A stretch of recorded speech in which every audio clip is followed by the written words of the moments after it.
George, thank you so much for joining me today. Thank you, Chris. It's exciting to be here. Great show, and I look forward to this conversation to come.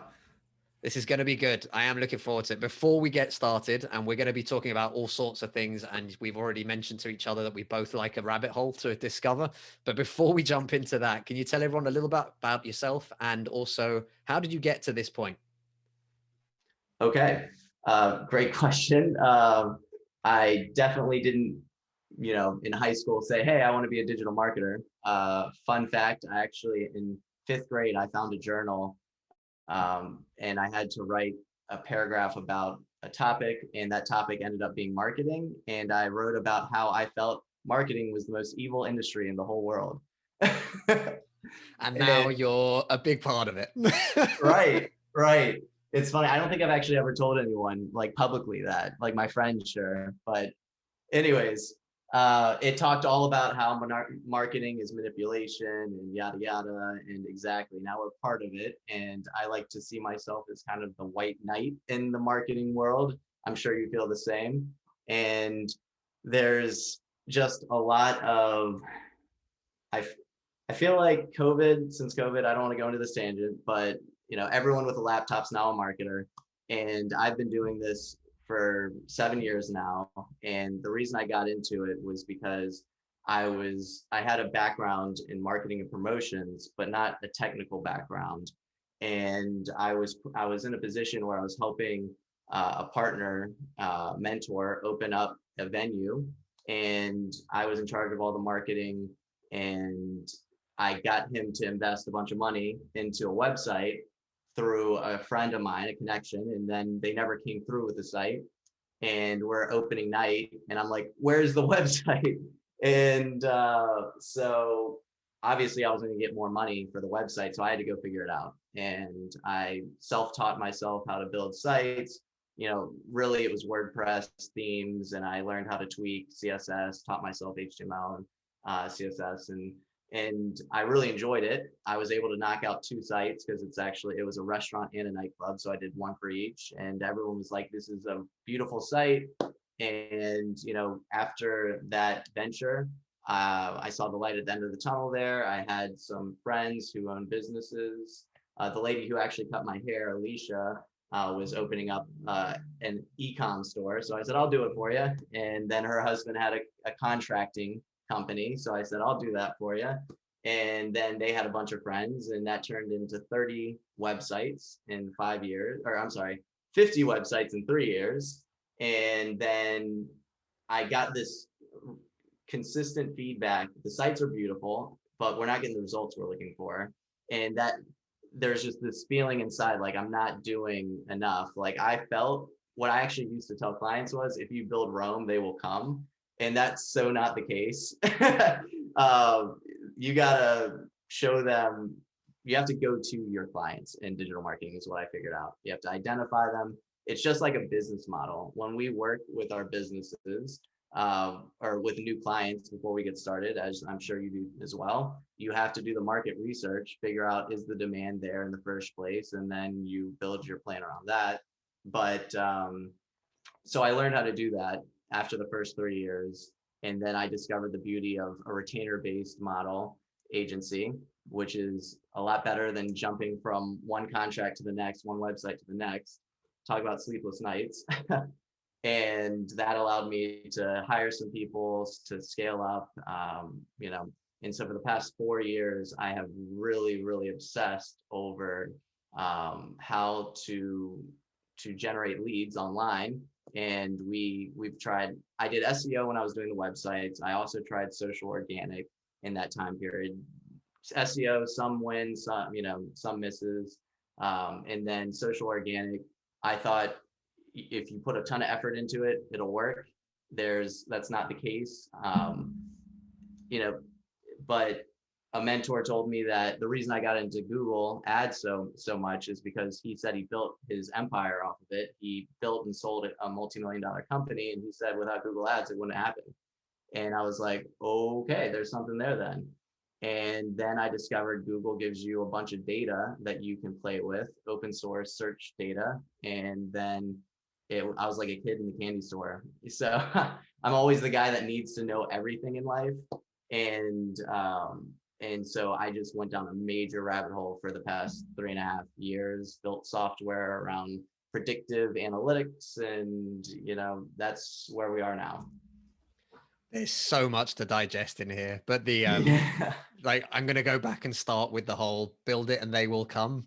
I have seen this time and time again. I have spoken about this on this show so many times now, I don't remember, but it's one of the worst things in the world. And I hear founders do it, I hear companies do it with new projects, and they spend thousands and thousands and thousands and hours and hours and hours, which equals more and more money. And at the end of it, they go live and they're like that, wow, yeah, no one wants this. And you're like that, wow, this is really powerful. But the story that I always end up going back to is Dropbox. And Mm, when he was, I've gone completely blank. I'm so sorry. I think it's Drew. When he first started Dropbox, he came up with the idea of having a landing page with a super simple email subscribe. And he explained roughly what the idea was. And would this be interesting? Like, would you be interested in something that allowed you to collaborate on files, that allowed you to share a file with different people, one thing or another? And at the time, I can't remember exactly now, years ago, but I think at the time it was something like 35,000 email subscribers within the first 15 days of him publishing a landing page that had nothing. He had never written a line of code.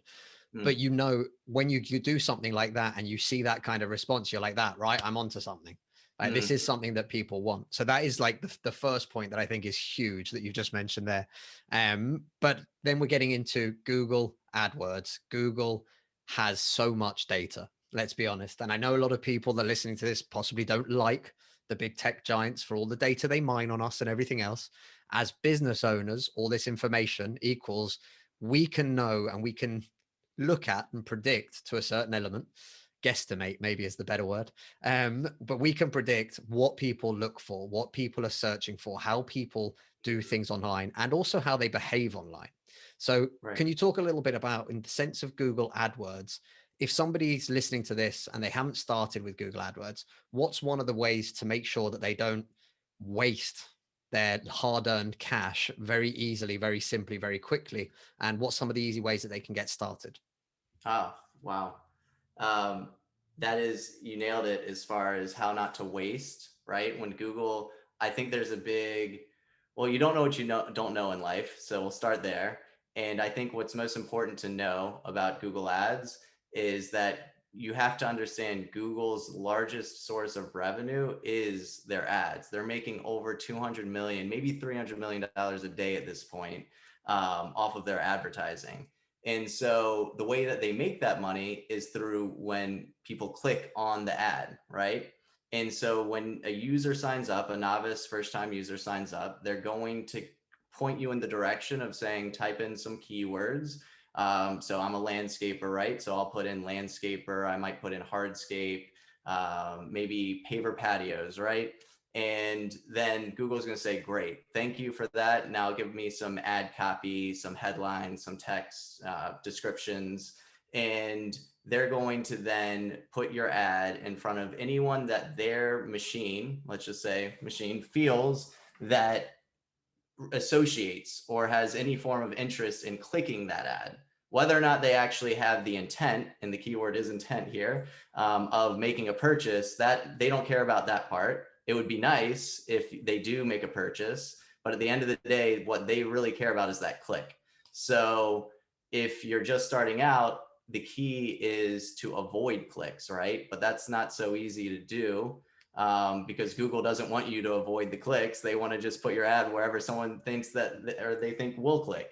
And so you really do need to take the time. It's a very intense process, but at minimum, you can think of certain keywords like free, right, that you'd want to avoid. There is a negative keyword list. You can also Google specific negative keyword lists for your industry, right? When I first started out, that's what I did. Since then, I've created a whole system, a whole software around how to build the ultimate campaign or account structure from scratch. But if I was to tell a business one thing, it would be make sure that you get your negative keywords straight. It's a it always reminds me of back in the day, or even it still happens to me sometimes now, but you'll be talking to a small business or even a medium-sized business, and you can tell that whoever it is that's running their website, for example, doesn't really, they're not 100% au fait with what's going on. They haven't kept up with things. And one of the key things is that it's that the old methodology of keyword stuffing that people used to do, right?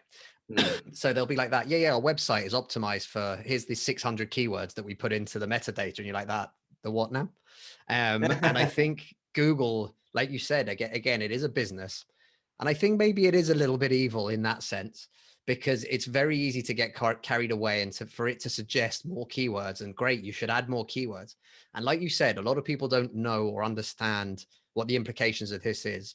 And I want to come straight to the idea of intent. And this one, again, we've talked about this a lot on the show for everyone that's listening, but the reason I talk about it every time it comes up in conversation is because of how important it is. Somebody Mhm. searching for what is digital marketing does not have the same intentions as somebody who's searching for a digital marketing agency. And this is something that I think is really important for people to kind of understand the breakdown. So I'm wondering, George, can you help people understand that very simplistically, the levels of intent and how they differ so much? Sure, absolutely. Yeah, that's huge. We actually break it down into three tiers, but just to keep it simple, I'm just going to talk about the two. The bottom, or actually, technically, when you talk about funnels, you enter at the top, and then you basically close the deal or make a purchase at the bottom, right? So if you're buying at the bottom, then you're probably researching at the top, right? So the intent starts with research, right? And then at the bottom is purchase ready.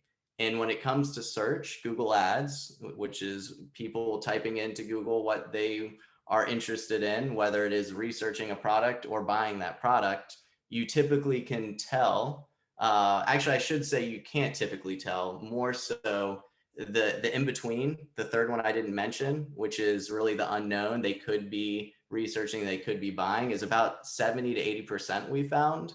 And it's usually about 10% purchase ready intent we can identify, and about 10% research for sure.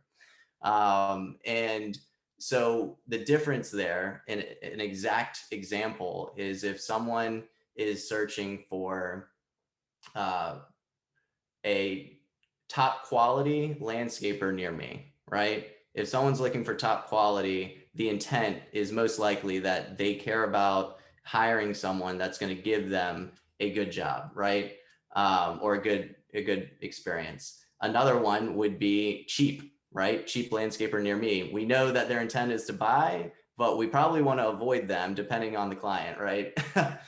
And then a research term would be, what's the difference between a landscaper and a hardscaper, right? Someone might just be looking. Now, they might be somewhere in that purchase journey, but you really can't tell. And you most likely, if you have a limited budget, which most small businesses do, don't want to be spending their money on terms like that, right? So an example of a negative term that would be good to include is what is, just simply the phrase what is. I won't get into the technicals, but just include what is, and that will help you avoid a great deal of wasted spend. It goes really quickly as well. I've seen this. I've played with Google Ads over the years. We don't specialize in it, so I hand over to people like yourself to talk about this in more detail. But Mm-hmm. I've played with it many years ago when it was nowhere near the kind of structure that it is today. Mm-hmm. But I found it so simple. You throw money at it, you add keywords, you even with negative keywords, you don't really understand it. Your fingers crossing it. You're watching these clicks come through on the platform, and then you're kind of looking at your email inbox, going, "Wait, we've had a click, no emails are coming through," and then you quickly realize that actually, okay, wow, there's another step missing to this as well, Right. and I think this is where, again, a lot of people and even big companies I come across don't do very well. And this is where we do not specialize, but where we spend a lot of time. The idea of if I'm running a campaign, if I'm spending money to try and drive people for a specific reason to my website, I'm not sending them to my homepage. I'm Mhm. not sending them to an overview of all the different services. I'm not sending them to the page that's got a beautiful photo of me talking. I'm sending them to a page that is 100% about the one thing that they are currently looking for. And this Absolutely. is something that I think is massively overlooked. So, from your side, can you talk a little bit about just how important that, and I'm sure everyone's heard of it as a landing page, a sales page, a squeeze pages, whatever you want to call it, but the importance of having that kind of journey mapped out? All right. I'm so grateful you asked that question because it really is that important as a piece of the funnel. In fact, there are scenarios where we've been faced with where the business or the prospective client has said, we want complete control over our website and everything after the ad. And we're like, we can't do that. It's a symbiotic relationship. It is very important to make sure that when we're matching up someone searching, targeting high quality landscaper near me, right? That there we will actually dynamically insert quality or high quality into the page, right? To make sure that it's speaking the same language that they're looking for. And Google actually looks for these things because they, at the end of the day, they say that no, it's very true that they want the right experience for the customer, right? Because at the end of the day, Google's product is based on the experience of the searcher. So if they don't get what they are looking for through that journey, then they're going to punish you for that and make it more expensive or just not show your ads. But I sorry, I went on the wrong tangent here. So awkward pause. Landing pages are everything. So you do not want to send people to the homepage. It's a conversation, right? If someone's walking up to you and saying, "Hey, do you know where a landscaper is?" Then you probably want to tell them, "Yes, I know this landscaper over here," and Google does a great job of that. That search result is their version of you put something in, and that's a landing page. They're giving you exactly what you're looking for. So you need to do the exact same thing when Google refers you to continue on that experience. And if you're not doing that, if you're just sending them to the homepage, the attention span of people today are at minimum, if you don't have enough money to build landing pages and do all that, I will say make sure that you have a phone number at the top of the page right away, and obviously make it very clear what your business is. You can get away with that, but if you really want to optimize, and we don't just stop at the landing page, we also go into the call tracking and the closing of, we work with our customers to figure out what deals actually closed, because we want to make sure that they're getting the return on investment first of all, but we want to track back from what keyword led to that page that resulted in that closed business, because over time we can refine and figure out where the money should be put if their budget is limited. And it's a very, digital marketing is a beautiful thing if you do it right. It is a beautiful thing. It's also becoming more and more of a complex thing. And I think it's becoming tougher and tougher. And I talk about this a lot as well. But, there's too many channels. There's too many different parts of each channel. You talk about Instagram marketing, and then you're talking about, well, Instagram has a feed and it has carousels and it has images and it's got stories and it's got IGTV and it's got reels. And I'm exhausted, right? And that's before anything else comes out in 2021. So I think that there's a big element to understand as well, that a lot of this stuff you can do yourself. Mhm. However, it's a bit like me saying, I can put up shelves.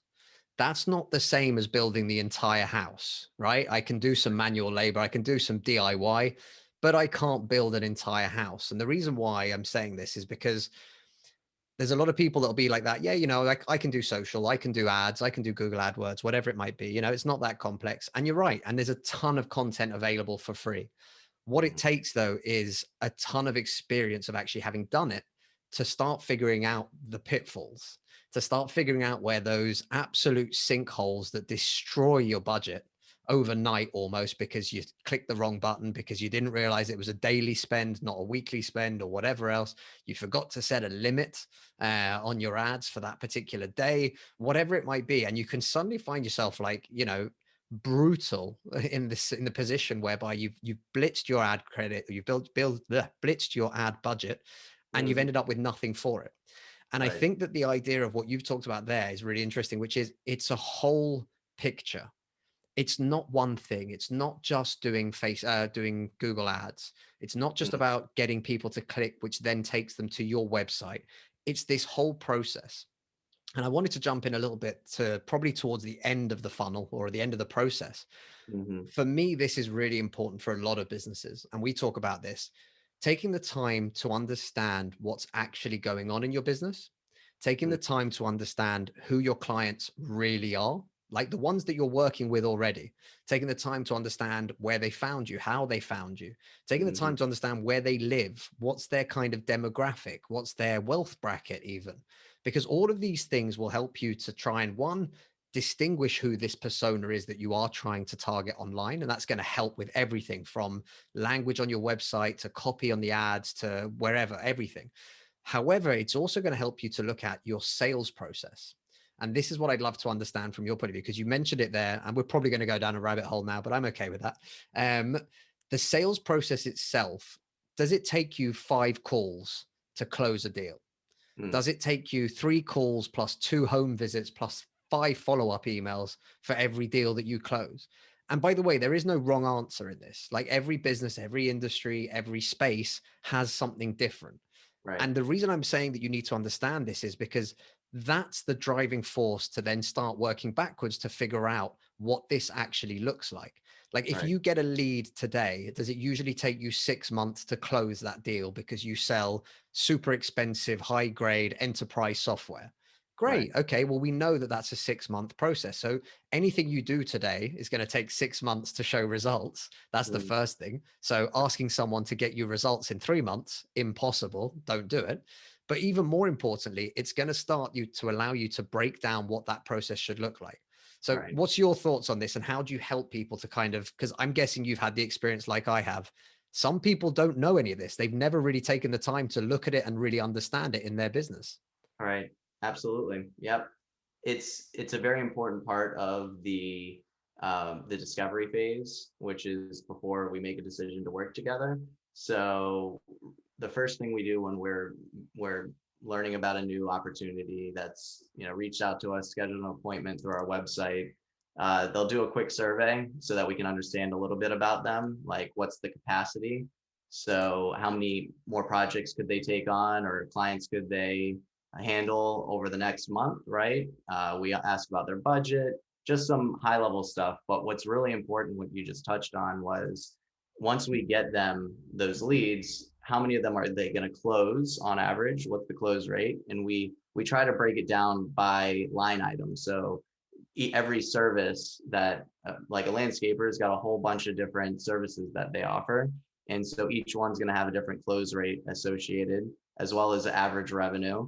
And we also like to talk about profit margin or average net profit if they have it, which again, most businesses, it's tough, especially in service-based businesses where you've got more fixed costs. And then really it's just like, hey man, give me these 3 projects, and then anything past that, that's all profit. So let's go. Besides cost of goods, of course.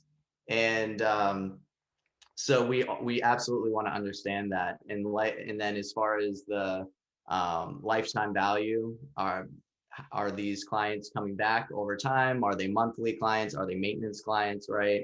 We want to understand all these aspects.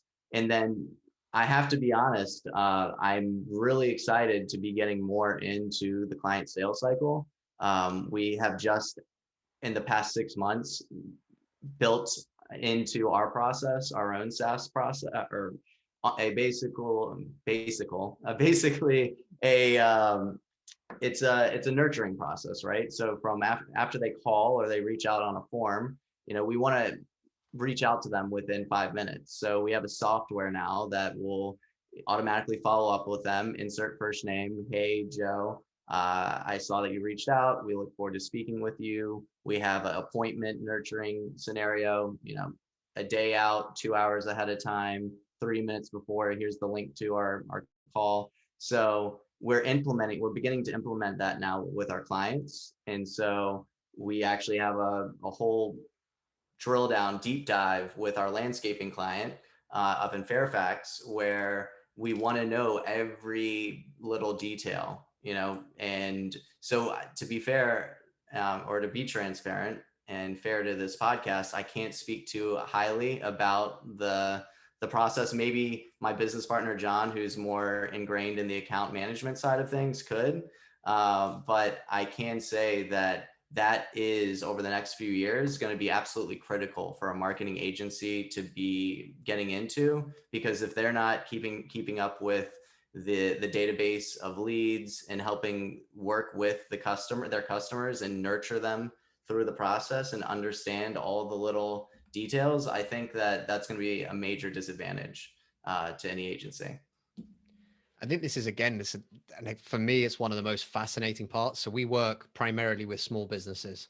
In the UK, small business kind of is classified as pretty much any business under 5 million. So we've had a nice wide range of sort of big companies that have raised funds, have the big budgets and everything else. We've also worked with, mom and pops kind of style businesses. And I love both sides of it. But one of the key things that we often do is we spend hours completely outside of scope, but also talking about these things, because you mentioned there the lifetime value of a customer. So a lot of people will go, well, yeah, but it's costing me 500 quid to get one new client on board. And you're like, that, okay, cool. Like, that does sound expensive. And if you're selling them a pack of chewing gum, you're doing it wrong. However, if you're selling them a monthly service that costs 500 quid and the average person uses your services for 6 to 7 months a year, that's a very different image that you've got there of the company. And the more expensive your product is, the chances are the more expensive it's going to be to acquire a new customer. Like, unfortunately, it just is the way it is, because you've got to get through the herd and find those one or two individuals that actually have the budgets, or you're going to have to go through all the small companies to find those two big companies that could buy your enterprise software or whatever it might be. And this is something that, again, I think it happens to all of us as well. If you're running your own business, we're so busy on the day to day that we don't take the time to kind of, step back, look at the big picture, start crunching some numbers, which I think is really important as well. Like, nowadays, it's so much easier than when I first started. When I first started, we were literally using like an Excel sheet for our accounts. Today, you're using products like Xero for your accountancy. You just go in and you can click on all your clients and it will just show you all the revenues you've ever created from all of those clients. Take the complete total, divide it by the number of clients you've got. You've now got an average lifetime value of each client.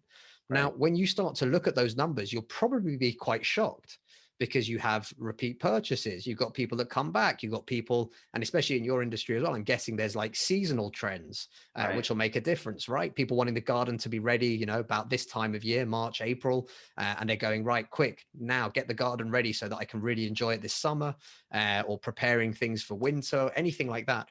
But these are the details that a lot of people overlook. And I think that they're hugely powerful, one, but two, they can also, one, make you a lot of money, and two, save you a lot of money, understanding what that actually looks like.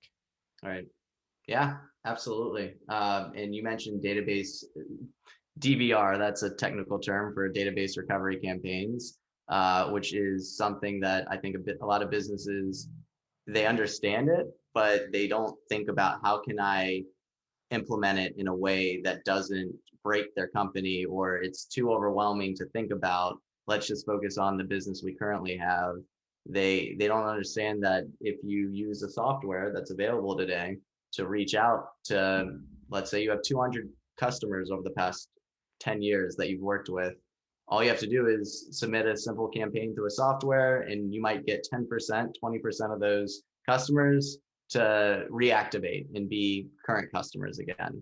And that's huge. And then you did touch on cost of acquisition, which I just wanted to point out that is where we, in order to get that number, we have to understand what is their close rate. And that's why it's so important to ask yourself these questions and really document all the details about your business. Because when you're a business owner, sure, you can go with your gut. And at the end of the day, I actually feel that I've hindered myself a lot because I overthink and analyze every part of our business a little too much. But it never hurts to understand these key metrics. Your sales is everything to your business. If you can't, obviously retention is nice too, and it depends on the business model, but if you don't have your sales metrics down, then you got nothing, right? Well, it's the old I think it's Peter Drucker that was kind of coined the term, but what gets measured gets improved. And Mm, what's so silly is that by businesses not knowing any of this data at any point, it's right. very hard to know whether or not you're doing okay right now. I don't know. Right. And are you doing better? Well, you have no benchmarks. So Mm-hmm. taking that kind of snapshot of your business and actually, doing it for pretty much everything. This sounds really silly, but for your social channels, Mm, getting a feel for where you actually are. Like, mm, where are you right now? If you're going to put effort into social, where are you right now? Total number of people, total number of messages in the last 30 days, 90 days, last year, if you want. But get a sense of what actually happened and just jot it down in an Excel spreadsheet or a Google sheet. And you've just got the date today, and then you've got all these stats. And then you go off and you implement all these new things and you're trying and you're putting in more effort and one thing and another. A month down the line, you can check where you're at. Two right. months down the line, you can check where you're at. Six Right. months down the line, you could check where you're at. If you don't know this info, if you don't know what the lifetime value is, you won't know if it's getting bigger or smaller. If you Mm, don't know what your cost per acquisition is right now, how much are you spending overall and how much does it cost compared to how many leads you've actually closed, you can't know whether you're improving that number unless you actually know what that number is. And I think right. that's hugely important. Digital space, it's even more important, and there's no excuses. Mm, Everything is no available to you. excuses. I love that. But Yes. it's true. There is Yeah, no reason not to do this because it's all yes. there. Like right now, go into your Google Analytics and you can know exactly how many people are finding your website because of search traffic, direct traffic, whatever else. And I know it's a little bit kind of more complex than that, but on average, as a Yeah. starting measurement, that's an amazing way to go. So if you're Right. going to put effort into SEO, if you're going to put effort into social media, if you're going to put effort into any particular thing, Mm-hmm. track the numbers so that you know where you are now and so that you can then look at where you are in 6 months or every month and see that those numbers are going in the right direction, or actually are they going in the wrong direction? Crap, Mm, you're doing something wrong, you need to fix this. But I right. think it's huge, the missed opportunity, let's call it, when you don't know and you don't understand the data behind the business. Right. The lack of awareness, right. And I'm not sure if it's just because businesses have found it improves retention rate, unfortunately, to not make their clients aware of these data points. But again, I love when you said no excuses. I really feel like it is the responsibility of a digital marketing agency, or anyone that has to do with marketing from a digital perspective. It's, in my opinion, an obligation that they should be tracking everything and reporting on it to their clients, because it's there. It's like two sides of the spectrum. How could you not take the time to set up the tracking to be able to then show and report on? I think a lot of people are like, oh, it's an extra step. And sure, for the first few months when I got into it, I'm just learning. 5 years ago, when we got really into lead gen, like I remember when we discovered the beauty of tracking and everything, and I'm like, crap, we don't have months of this data for this client. This is so embarrassing, right? And now it's just common sense, but it's still, I don't think it is common sense for everyone, right? And I think that's really one of the biggest frustrations I have, and it's a big reason why I built this software for the world, that I can't wait to bring it to the world, is because it gives that awareness that is missing in today's market, where I don't think, first of all, it's taken extreme amount of effort, tears, whatever you want to say, to get this software to its ability to show opportunity to businesses and agencies, is around Google Ads specifically. So it'll say, for this specific business model in this specific area, this is the true demand based on historical data, that in the average cost per lead and how many leads you can expect to get on average. Obviously, it's just a prediction, but it's actually pretty accurate from using it for a couple of years now. And without that insight, you really are just playing a guessing game, unless you are an actual experienced agency that has a track record of success and a very when it comes to Google Ads, it's niche specific. So you could be doing this performance for this industry, and then you go over here and you're like, yeah, you'll expect the same thing. And it's like, no, it's a completely different game, you know? And we were talking about it earlier, you know, Google or agencies, marketing agencies versus marketing our clients. We put 16 grand into Google Ads and we hardly got anything from that. Another embarrassing metric. We have found that, and that's all we, you know, it's not all we do, but that's what we're, you know, we're very proud of. That's our flagship service. We do social media too. And we've really gone much more into social when we discovered that that was where we were getting our best ROI. So like last week, we were getting a $19 cost per appointment for new leads, which was for that week incredible. The week after was 100, but still it's a lot better than thousands of dollars for a lead coming in from Google Ads. But when it comes to landscapers, you know, we just did we're actually putting a case study together for the guy up in Fairfax, and we got him 351 landscaping leads with a focus on hardscaping. So a majority of them being hardscaping, and including our costs, you know, baked in to the average. It's an average of $59 per lead. And so, you know, that is a no-brainer for them when they're making thousands of dollars of profit per job. And that's also the beauty. If you don't try and hide it or avoid it, then your retention rate goes through the roof. He's very happy. He's not going anywhere because he's now discovered the beauty of handing off, you know, letting the experts do what they do so he can focus on what he does. And we've doubled the size of his business in 3 months. That's huge what you said there as well, which is you just let the experts do what the experts do. And again, I know because, and you know as well, you start a small business, you are on your own. You're your only expert. You got to figure out everything. You're swapping hats every 20 minutes trying to deal with things. But, right. you know, the first thing that most small businesses do once they get enough revenue is you hire an accountant or a bookkeeper, because let's face it, that crap is complex, boring as sin unless you like it. But also, if you get it wrong, you can go to jail, right? You can't mess up your taxes and not show things and actually forget 20 grand off the books at the end of the year. You know, people get upset about these things. So you end up taking on somebody to deal with that.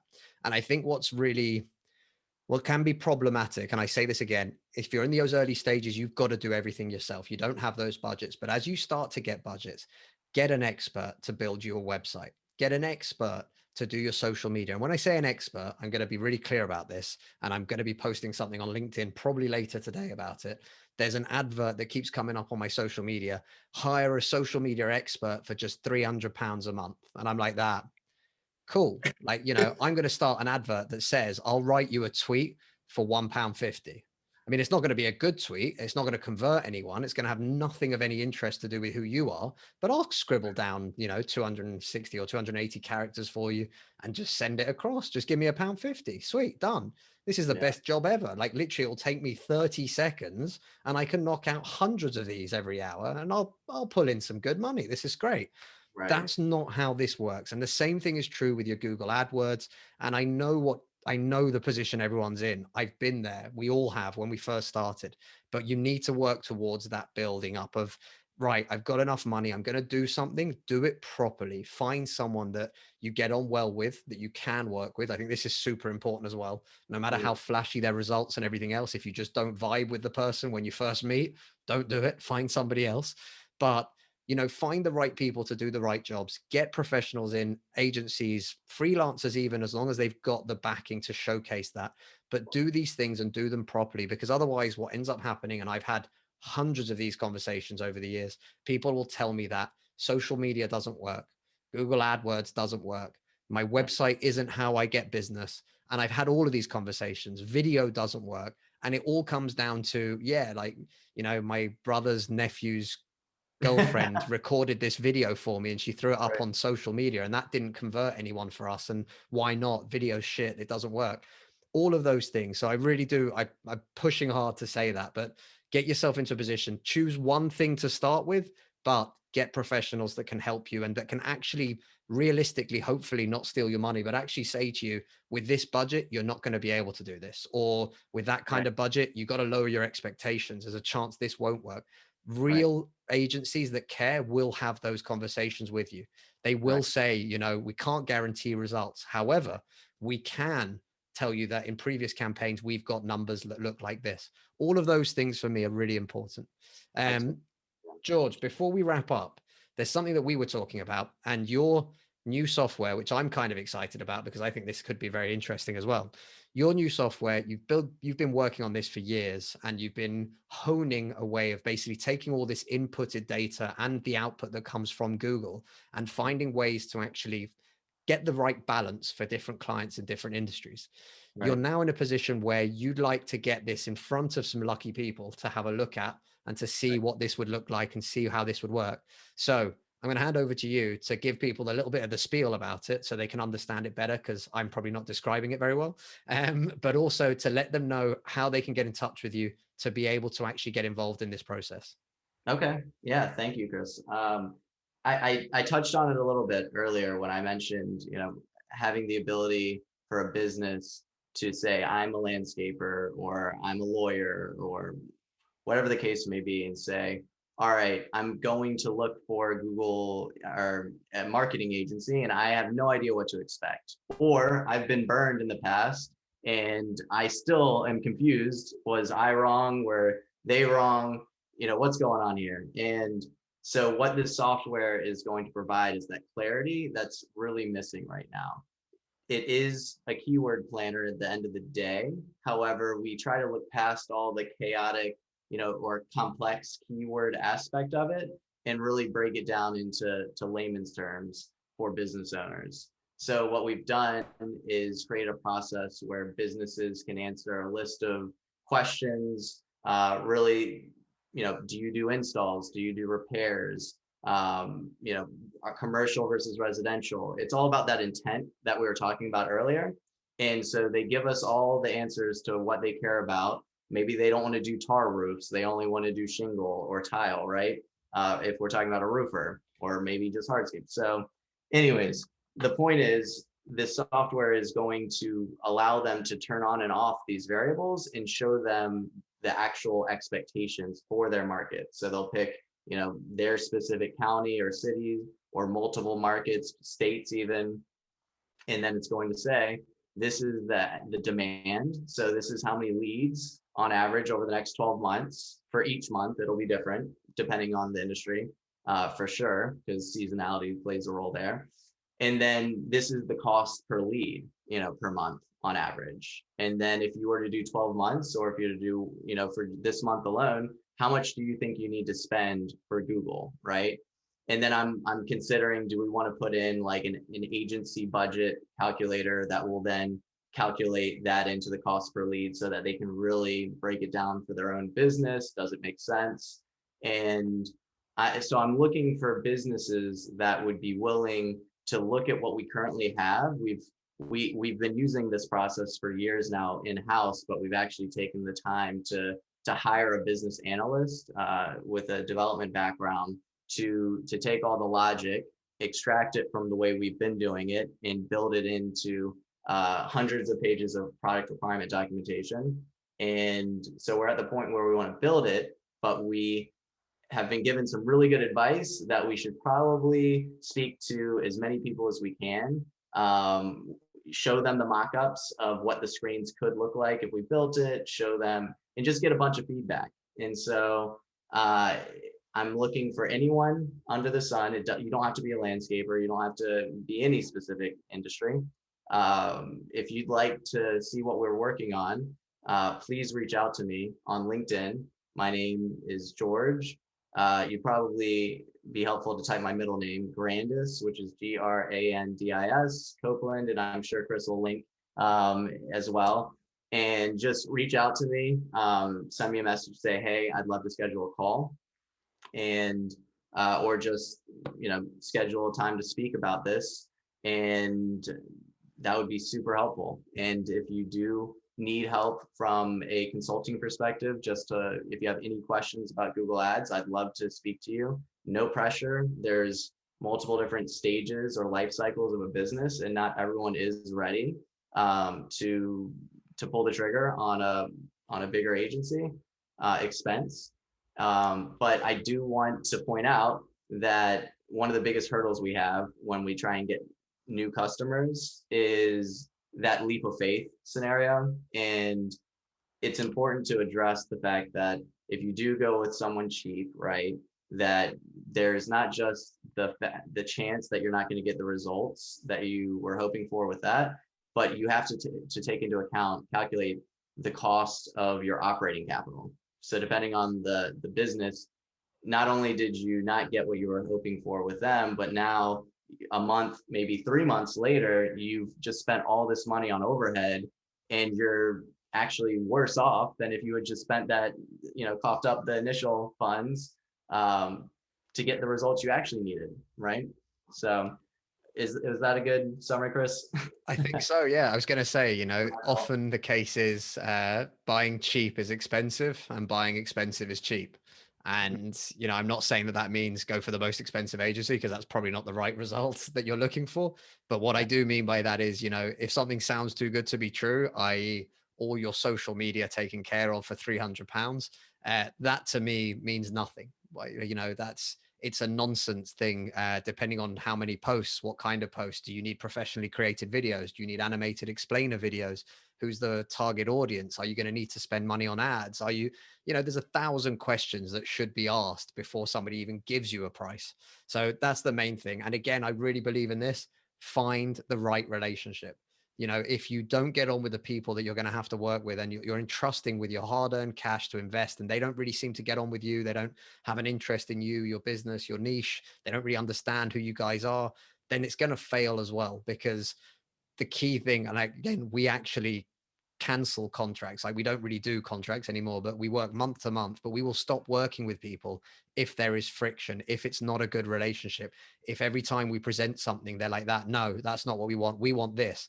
It's not because I think I'm right all the time. It's because I'm doing things based on objectives, based on our KPIs, what we're trying to achieve as a business for them.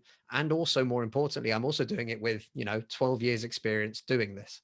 Whereas if you've got that good relationship, whereby if you say, look, I'm trying to do more of this, what could we do? And the agency says you could do this, and you think that's fantastic, let's do this, because you're all on the same page, you're going to find that you're getting 10 times better results. The content coming out is going to be more fun, more creative. You're going to enjoy the process more.